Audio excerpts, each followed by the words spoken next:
بہت فرق ہے۔ سفید چہرے والے بہت ذلیل ہوتے بھی دیکھے ہیں، سفید چہرے والے اللہ رب العزت کے نافرمان بھی ہیں۔ اب کتنے سفید چہرے، یورپ کے سارے لوگ ہی بہت خوبصورت ہیں لیکن ان کی کوئی عزت نہیں ہے۔ وجہ کیا ہے کہ ان کو اللہ رب العزت نے رنگ تو سفید دیا لیکن وہ اللہ رب العزت کو نہیں مانتے، اس لیے ان کے چہروں پر سفیدی تو ہے لیکن کشش نہیں ہے۔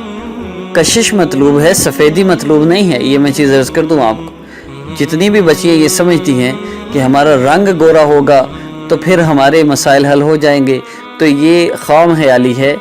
گورے رنگ چاہے کتنا ہی گورا رنگ کیوں نہ ہو، اللہ رب العزت کے ساتھ تعلق نہ ہو تو یہی خوبصورت چہرے والی شوہر کے ہاتھوں ذلیل ہو رہی ہے، ساس کے ہاتھوں ذلیل ہو رہی ہے، بہت سے مسائل چلتے ہیں۔ اس لیے میں پھر عرض کر رہا ہوں کہ چہرے کی سفیدی مطلوب نہیں ہونی چاہیے، کشش مطلوب ہونی چاہیے، نورانیت مطلوب ہونی چاہیے۔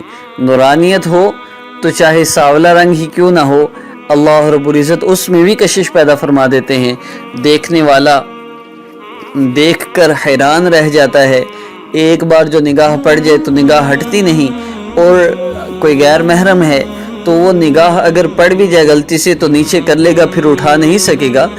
بہت سی چیزیں ہیں، اس کے بہت فائدے بھی ہیں، لیکن اس میں عرض کر دوں چند احتیاطیں اور چند شرائط اور چند چیزوں کا آپ نے خیال رکھنا ہے۔ تو اس میں سب سے پہلی چیز کیا ہے؟ سب سے پہلی چیز یہ کہ آپ گناہوں سے اپنے آپ کو مکمل طور پر بچائیں۔ جو بچیاں پردہ نہیں کرتی، یہ جان لیں کہ بے پردگی کی وجہ سے اللہ رب العزت کی ہر وقت لعنت پڑتی ہے، فرشتے لعنت کرتے ہیں، جس کی وجہ سے چہرہ کا نور جاتا رہتا ہے اور خوبصورتی کشش ختم ہو جاتی ہے، پھر رنگ سفید رہ جاتا ہے۔ خون سفید کی طرح رنگ بھی سفید ہو تو کیا فائدہ؟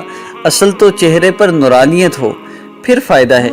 کشش ہو کسی کو، آپ کو دیکھنے والا کشش محسوس کرے، آپ کی طرف متوجہ ہو، اصل تو یہ چیز ہے۔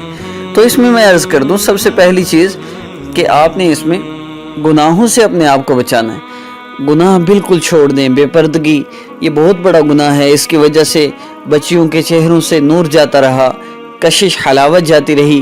یورپ میں بے پردگی ہے، خوبصورت سے خوبصورت ترین لڑکی بھی ہے تو وہ بھی پریشان ہے کہ لوگوں نے اس کو تنگ کر رکھا ہے، اور لوگ ہر وقت اگر اس کے پیچھے بھی ہیں تو اس کے سفید چہرے کی طرف سے کی وجہ سے، لیکن ایک ٹیشو پیپر کی طرح یوز کیا جاتا ہے۔ پھر ان کو سکون نہیں ہے۔ سکون کیوں نہیں؟ ان سے کہا جائے بھئی تمہارا اتنا خوبصورت چہرہ ہے، تم پر تو مر مٹنے والے لوگ ہیں، پھر تمہیں کیوں پریشانی ہے؟ تو بات کیا ہے؟ بات یہ ہے کہ ان کو دل کا سکون نہیں۔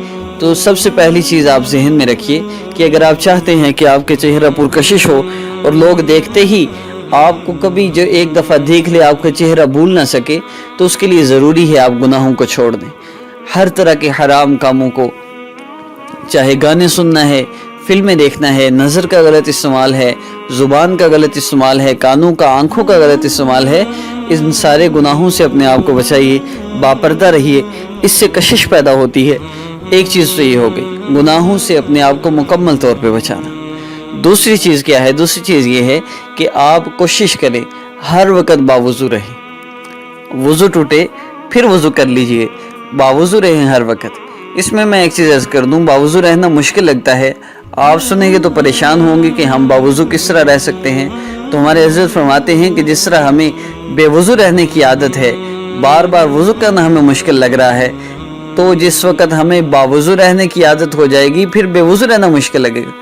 ابھی ہمیں بے وضو رہنا مشکل نہیں لگتا، لیکن باوضو رہنے کی بات سن کر بھی ہمیں پریشانی ہو رہی ہے۔ لیکن جب ہم تھوڑی سی ہمت کر لیں، ایک ہفتہ صرف ہم باوضو رہنے کی پریکٹس کر لیں، پھر ایک وقت آئے گا کہ آپ کا وضو ٹوٹے گا تو آپ کو بے چینی ہوگی۔ ایک بزرگ فرماتے ہیں کہ میرا جب وضو ٹوٹتا ہے تو یوں لگتا ہے کچھ کھو گیا ہے، کچھ خالی خالی ہے، سکون نہیں آتا جس وقت تک وضو نہ کر لوں۔ اس لیے وضو کی عادت بنائیں۔ اس سے کیا ہوتا ہے؟ اس سے اللہ رب العزت چہرے پر نور پیدا، اعضائے وضو نور کی طرح چمکتے ہیں، 14ویں کے چاند کی طرح چمکتے ہیں۔ اللہ رب العزت چہرے کو نور عطا فرمائیں گے۔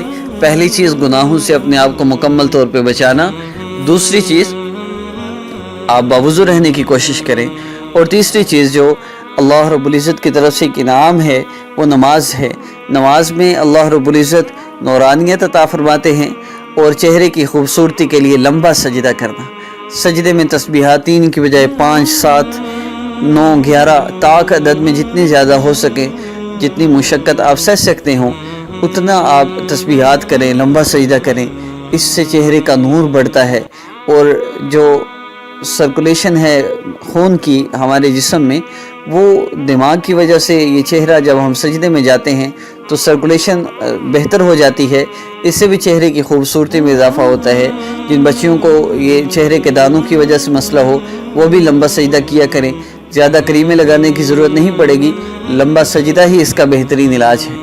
تو 3 چیزیں ہو گئیں۔ سب سے پہلی چیز گناہوں سے اپنے آپ کو بچانا، دوسری چیز ہر وقت باوضو رہنے کی کوشش کرنا، اور تیسری چیز لمبا سجدہ کرنا۔ یہ 3 کاموں کا آپ اہتمام کر لیجئے اور اس کے ساتھ یہ وظیفہ کر لیجئے جو رات کو سوتے ہوئے کرنے کا ہے۔ 10 مرتبہ صرف آپ نے پڑھنا ہے، لیکن ان 3 باتوں کا خیال ضرور رکھیے۔ بندہ گناہ کرتا ہے نا جی، تو اس میں اس قدر نحوست پیدا ہو جاتی ہے، ایک جھوٹ ہی بولتا ہے، فرشتے 3 میل تک دور چلے جاتے ہیں۔ اس بندے کے جسم میں کس قدر غلاظت اور گندگی پیدا ہوتی ہے کہ اتنی دور فرشتے چلے گئے۔ کوئی بہت بڑا جانور مرا پڑا ہو تو اس کی سمیل بھی بہت تھوڑے ایریے تک جاتی ہے، تو اس جسم کے اندر کس قدر وہ روحانی نقصان ہوتا ہے اور کس قدر شیطانی گندگی پیدا ہوتی ہے کہ فرشتے 3 میل تک دور چلے جاتے ہیں۔ تو ایسے چہرے پہ کشش کہاں سے آئے گی؟ گناہوں سے اپنے آپ کو بچائیں، باوضو رہنے کا اہتمام کریں، لمبا سجدہ کیا کریں، اور آخری عمل رات کو سونے سے پہلے جو آپ نے کرنا ہے وہ یہ ہے کہ جب آپ رات کو سونے لگیں تو 3 مرتبہ پہلے درود ابراہیمی پڑھیے۔ درود ابراہیمی 3 مرتبہ مکمل آپ پڑھ کر اس کے بعد یا ارحم الراحمین، یا ارحم الراحمین آپ نے اس کو پھر 3 مرتبہ پڑھنا ہے۔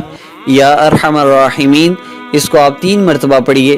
پھر اس کے بعد اللہم صلی علی سیدنا محمد وعلی آل سیدنا محمد مبارک وسلم، یا صلی اللہ علی سیدنا محمد، یہ ٹھیک ہے، اس کو آسان بھی ہے، صلی اللہ علی سیدنا محمد۔ آپ اس درود پاک کو 10 مرتبہ پڑھ لیجئے، صلی اللہ علی سیدنا محمد 10 مرتبہ اس کو پڑھیے۔ اس کے بعد آخر میں پھر یا ارحم الراحمین 3 مرتبہ پڑھ کر اس کے بعد 3 مرتبہ درود ابراہیمی پڑھ لیجئے۔ ترتیب پھر عرض کر دو، شروع میں 3 مرتبہ درود ابراہیمی ہے، اس کے بعد 3 مرتبہ یا ارحم الراحمین ہے، اس کے بعد 10 مرتبہ کوئی بھی درود پاک پڑھ لیجئے، صلی اللہ علیہ سیدنا محمد پڑھ لیجئے، زیادہ بہتر ہے، ورنہ صلی اللہ علیہ وسلم ہی پڑھ لیجئے۔ پھر دوبارہ 3 مرتبہ یا ارحم الراحمین، اور اس کے بعد 3 مرتبہ درود ابراہیمی پڑھ کر آپ اپنے ہاتھوں پر دم کریں، پھونک ماریں، پھر اپنے چہرے پر پھیر لیں، اپنے جسم پر جہاں تک آپ کا ہاتھ پہنچ سکتا ہے آپ پھیر دیجئے اور سو جایا کریں۔ آپ گناہوں سے بچتے ہوئے، لمبے سجدے کا اہتمام کرتے ہوئے، باوضو رہنے کی کوشش کرتے ہوئے اس عمل کو کیجئے۔ روزانہ آپ رات کو سو کر عمل کیجئے اور صبح اٹھ کے اس کا رزلٹ دیکھ لیجئے، آپ خود جان جائیں گے اللہ رب العزت نے کتنا کرم فرما دیا۔ چہرے کی خوبصورتی اور کشش میں اضافہ ہوگا، دیکھنے والوں کے دل میں آپ کا رعب پیدا ہوگا انشاءاللہ۔ ناظرین و سامعین، بہت ہی قیمتی ویڈیوز کے ساتھ انشاءاللہ آپ کے پاس مزید حاضر ہوں گا۔ میرے چینل کو سبسکرائب کرنا نہ بھولیے گا، لائک، کمنٹ اور شیئر کرنا بھی نہ بھولیے گا۔ اپنے دوست کاشف محمود کو اجازت دیجیے۔ السلام علیکم۔